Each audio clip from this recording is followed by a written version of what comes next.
With the 13th pick in the 2009 NBA Draft, the Indiana Pacers select Tyler Hansbrough from the University of North Carolina. The former National Player of the Year could have gone to the draft last year, went back to school because he wanted to win a national championship, which he did at North Carolina. He is the first three-time first-team AP All-American since Patrick Ewing and Wayman Tisdale way back in 1985. It's a dream come true. When they told me I was being selected, the emotions that ran through me and me and my family at my table, we're very excited and very happy I'm a Pacer.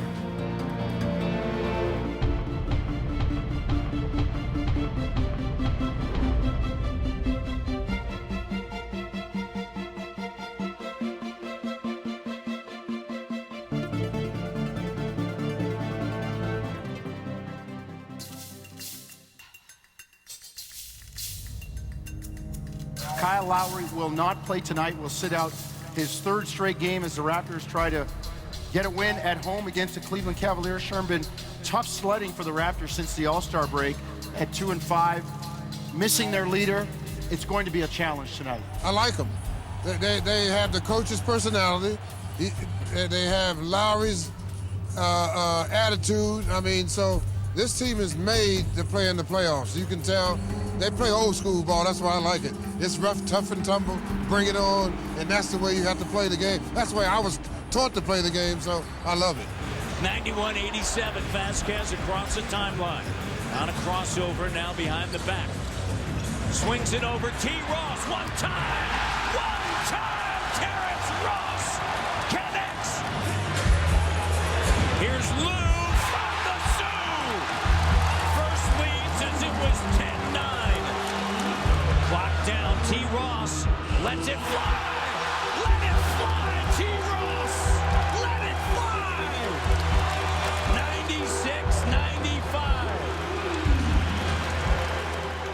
96-95. It's winning time. Be aggressive. It's winning time, and I've seen the momentum change. A guy like Lou Will.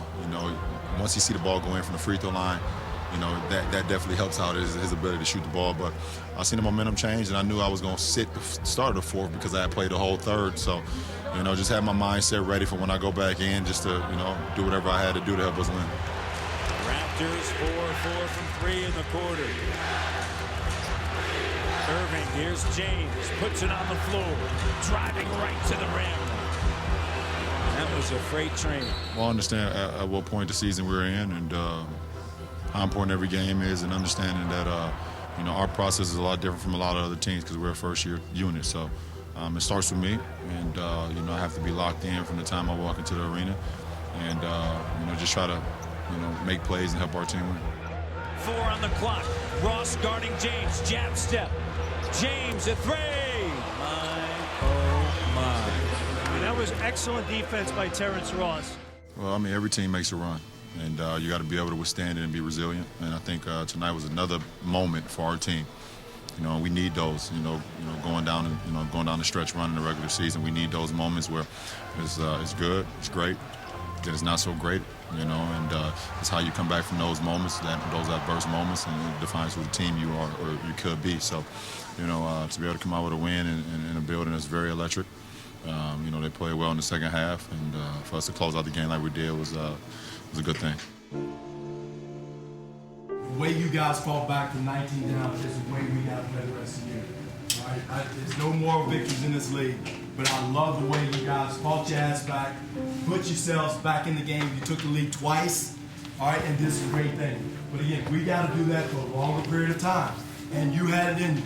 You have it in you, all right? And there's no excuse. There's no excuses that we can't do that on a consistent basis. That's the way playoff basketball and winning basketball is played. No excuse. I'm happy for whoever's getting it done out on the floor. I'm not making excuses because I'm pulling for somebody else. I'm out there talking. All right? That is a winning team. And anything that is pulling away from that, you tell them, we made mistakes, but we fought through them. You kept scratching. You didn't quit. They made some hellacious shots against Charlotte's hand. And that's all you can ask. Now what we gotta do is take that and make a habit of it and do it for longer periods of time. You got it on 3, 1, 2, 3. Yeah.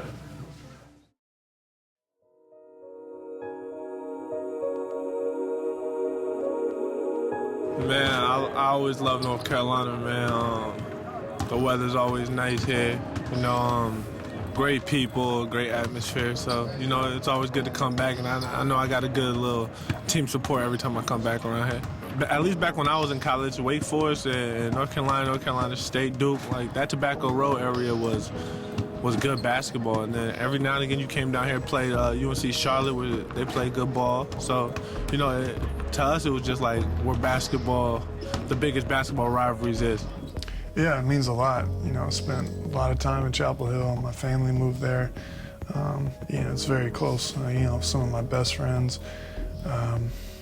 you know, there in college. But yeah, just being in college, you know, really kind of shaped me because, you know, I got a chance to grow as a person. It's my first time, you know, being on my own, away from my parents and, you know, my hometown. So being in Chapel Hill, North Carolina, you know, met a lot of great people. And it was pretty fortunate to be around, you know, some of the coaching staff like Roy Williams and his staff were really great and taught me a lot of things, not just about basketball, but about life.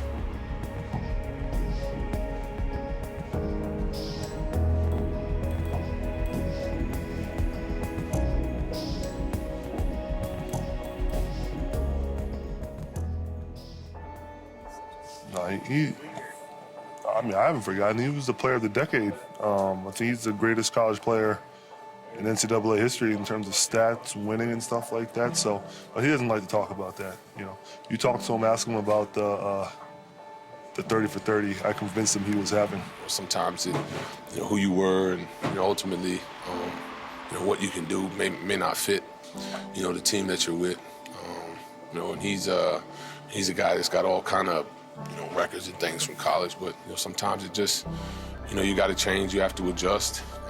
You know, Kirk Thomas, I think, historically went through the same, so he led like the nation in scoring or something, and just, you know, came into the league and became a defender and a spot knockdown shooter. So yeah, that's the league. I'm sure everybody who's here was the man in their college, you know, but out here you're just another man. There's only 1% of the guys who are like the LeBrons, the Melos, the D Roses. So you just gotta find your niche until your role grows, or you just find your niche that's gonna help you last in the league for as long as possible. Probably took a few years, you know, just you know, trying to understand how to play without the basketball. And, you know, you're in college, getting every call, you know, every play call for you, trying to figure out, like I said, playing off the ball and being patient, knowing that some nights you may not get it, but you got to find ways to contribute.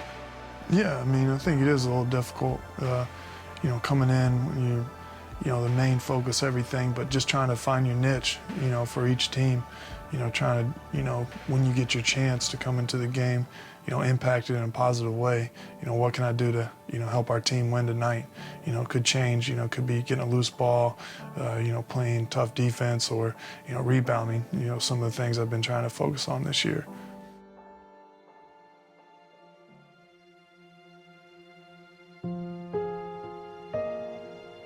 I grew up in a city called Poplar Bluff, Missouri, southeast Missouri, close town. You know, everybody knew everybody, and it was great. You know, I have two brothers, Ben and Greg, and we were best friends growing up. We did everything together. It was great. Played basketball, 21 games in the backyard, everything. We were teammates in high school. It was amazing. I mean, you know, when I grow up in a small town like that, you know, pretty much everyone's one of your close friends, and you kind of know everybody. So it was great. And when I went to college, I felt like I had a lot of support, you know, back at home, because everybody, you know, kind of felt like they knew me and followed my career, even, you know, with the Raptors. You know, I get a lot of people back in Poplar Bluff watching our games and tuning in.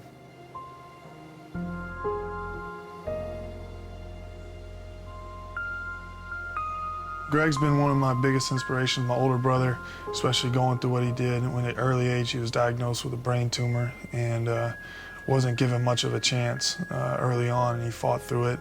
And you know, when he first got the brain tumor removed, they didn't know if he was going to be able to walk again. And now, just to give you a long story and kind of a brief summary, he's running marathons. He's part of a running group and loves to run every week. He's one of the biggest inspirations, to anybody, just the way he carries about life. He's the happiest person I know. He's always joking and never has an excuse.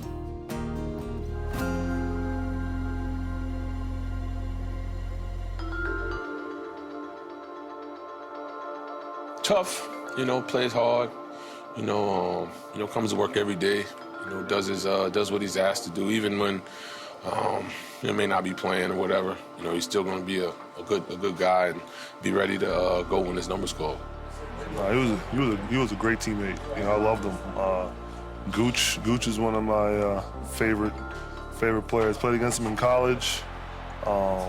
He's very, very quiet, but when he wants to be funny, he's one of the funniest guys in the locker room. So, I miss him, but he was a good friend. Myself, well, from the outside, people might think I'm a little tense and kind of uptight sometimes, but once you get to know me, I'm pretty laid back and funny and like to joke a lot. Chops edition. Chops edition. So who came up with Chops first? Pretty sure it's self-proclaimed. Yeah. Not in an arrogant way. It's just talk. Well, I grew out my chops, my sideburns, and told everybody to start calling me Chops. So, kind of caught like wildfire from there. I got a name for you. Tell you that much right now. Butterscotch. That's my man, Chopper City, man. That's my man. He's one of the funniest dudes on our team, believe it or not. Like, his one-liners are probably the best on our team. So, he don't take nothing from nobody. So it's always funny to hear him come back or crack a joke back at somebody who just went at him. I would say this is the closest group of guys I've been on since I've been in the league. Everybody, likes you. Everybody in the locker room got great guys. Everybody's always joking and laughing, which is great. It's a lot better than being tense, but everybody gets along. I was telling somebody that's what makes this team so special is we all like each other and we're all pulling for each other no matter who it is. He's just an all-around good dude. We know who he is or what he was before he got to the league, and a lot of us wanted to be that. A lot of us wanted to looked up to him on his college career and stuff like that. He's an extremely hard worker. He's probably one of the hardest workers on our team. He's in the gym every morning. He goes back at nighttime. When I'm back in there, I see him at nighttime. So, somebody who works a lot on their game and don't really get to preview it as much on the floor when it comes time for it. That self-control and staying in your role until you get the opportunity to show everything that you've been working on these last few years. Well, this has been a tough place for the Toronto Raptors to play, to say the least. Overall, they've dropped 5 in a row against Charlotte, and last time they met on January 8th, it was a Thursday night. It was their first game back after that West Coast trip, and the Toronto Raptors fell to the Hornets. I think the vibe right now is we're trying to get back on the right pace, trying to find ourselves as a team, where we want to go into the playoffs. I think we're trying to, get some momentum. Obviously we've taken some losses. We're trying to refocus and figure out what we need to do to be the winning team and make a deep playoff run. Kyle Lowry is back tonight for the Toronto Raptors after the last 3 games where he has been resting, and that means that the starting backcourt of Lowry and DeRozan, they're back. Henderson swings it. There's Jefferson. But he's a little late that time. You don't mind gambling once, you don't want to gamble every time. Raptors not led tonight. Not for a second. The cut by Stevenson. Underneath the cellar, and look at Lance Stevenson. Raptors will fall to 38-24. 17-13 on the road. Cleveland is right there at 39 and 24. So the Cavaliers keep rolling. And the Toronto Raptors, of course, still hold on to that lead in the Atlantic Division. And Brooklyn far behind them, but they fall tonight 103-94.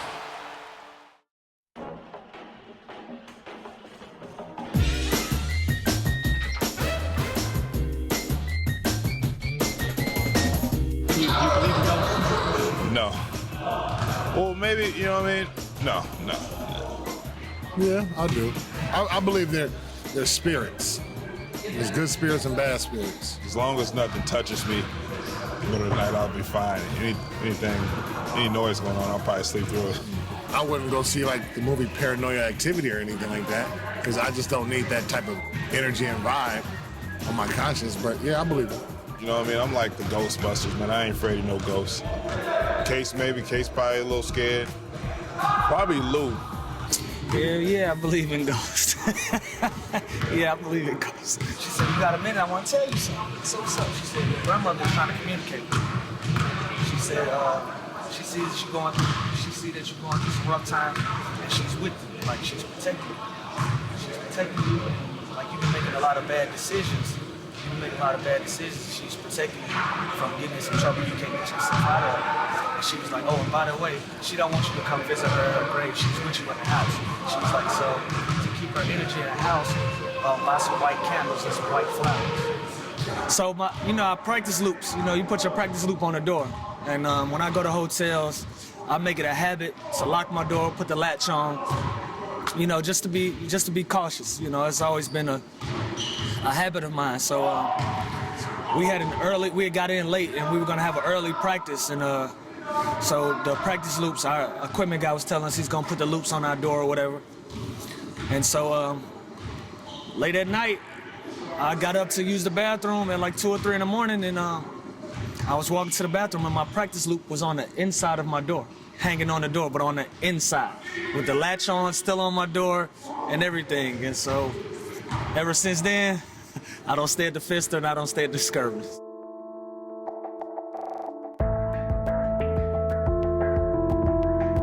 Well, it's interesting because I've heard Major League Baseball players are spooked more by the Fister in Milwaukee. We've never had any direct experiences there, although I could swear that one night I went to bed, had everything turned off, and when I woke up, the TV was on and a lamp was on. That might have been me on the second night of a back-to-back, just forgetting, but we'll let that one go. The Skirvin in Oklahoma City is interesting because it also has a history of being, quote, haunted. And the story goes, the myth, the legend, the folklore, whatever word you want to insert in there, goes that the former owner of the hotel had an affair, an extramarital affair, with one of the chambermaids at the time, one of the ladies that worked in the housekeeping department, and they actually had a baby. And he tried to, from what I understand, he tried to convince her not to have the baby, and she had the baby and subsequently jumped from the building, killing herself and the baby. And the word is that the hotel now is haunted by a female ghost. And since she jumped off the 10th floor, I always make sure my room is somewhere other than 10, okay? Other than 10. This year, last year I was at 8. I keep track it's like the lottery. You go in and you see where your room is. I've been on 8. I've been on, I think I was on 11 once, but the last couple of years I've been in 4 and 5. So as long as I go in there and I don't see 10, I'm good to go. But for those people that believe in it and have issues with it, it can be a very, very difficult time. And I've heard players, not necessarily on Toronto, but on other teams, sleeping with the lights on in their hotel room for the duration of the night. I mean, I've heard about it, but I'm not afraid of it at all. I mean, it's an old tale. It's something that goes on in that city, that state. I've heard it's haunted, and not some not so pleasant things happen there. So I don't stay there when we go to OKC. I provide my own place to stay. when I go to OKC, I stay in a different hotel, and when I go to Milwaukee, I stay in a different hotel. It's just, I grab my bag, get in the cab, I go around the corner. Yeah, I don't play with that. I had an experience at the Fister, and ever since then, I'm cool. I can see that. I mean, look, you know, I can see that if you're sensitive to that, or, I mean, you know, depending on your beliefs, religious, afterlife, whatever, if that's a sensitive subject with you, maybe you don't want to go there. So I can see where that would happen, and if a player wanted to do that, I'm sure there's something in the collective agreement that allows him to stay somewhere else. Hotel is haunted. My closet door opens and closes at night. Me and T. Ross sleeping together tonight. If there is something to it, to that hotel, I'm just gonna accept it. Accept it for what it is, and I just know in my faith that I'm okay. I'm the type of person that likes to watch those ghost hunters and really like be into it. Like, it did really happen. I don't know if it's real or not, but you know what I mean? I've never had any personal stories or happenings, but me, it kind of has like that whole shiny feel to it. I'm gonna sleep in the hallway tonight just because there's more lights. Okay, T. Ross, anything happened to you in your room, just come in. I got you. We can cuddle together. They always put me in the corner. They put me in the corner every year, bro. The worst room you can have. Ain't nobody here screaming. Look, man, I get the worst room. Like, what type of room is this? You wouldn't want to be in this room, huh? No. No, hell no. I might just go upgrade my room, man. This is crazy. I'm tired of staying here. Door extra heavy. Room is super creepy, right? You know, like that movie 1802 or something. 4-point game, Westbrook with the ball. In front of the Raptors bench, trying to back down on Ross. Helping out Valanciunas. Westbrook back up top. He's going to fire a three. Oh, my. And gives a stare down to Ross. And the Toronto Raptors end up falling by 4 points, 108-104. I thought we came out and they attacked us. It's not like we didn't play hard, but they took it to another level and we didn't meet it, especially in the paint, in the rebounding. You know, I thought Cantor and also Ibaka came in and just, you know, kind of hurt us in the paint in second shots, moving us out of the way, hitting us, and we didn't respond and come up with those rebounds. You know, we got to put together two halves. I thought we moved the basketball, had 18 assists in the first half, only 6 the second half. That was the difference. And defensively, we were scrambling, moving. They still shot a high percentage, and then the rebounding to start the second half killed us. I thought the second shots, and it seemed like they scored every time on second shot. So rebounding, continue to move the ball. I thought a shot selection was better tonight. Had a couple of bad looks, but again, overall, I thought the offensive movement was good, and the first half defense was as good as we played in a while. Losses aside, how much do you look at the team and feel they're getting better? I mean, you can be losing and still improving. Is that the case here? I don't think so. We losing right now. We're not playing well right now.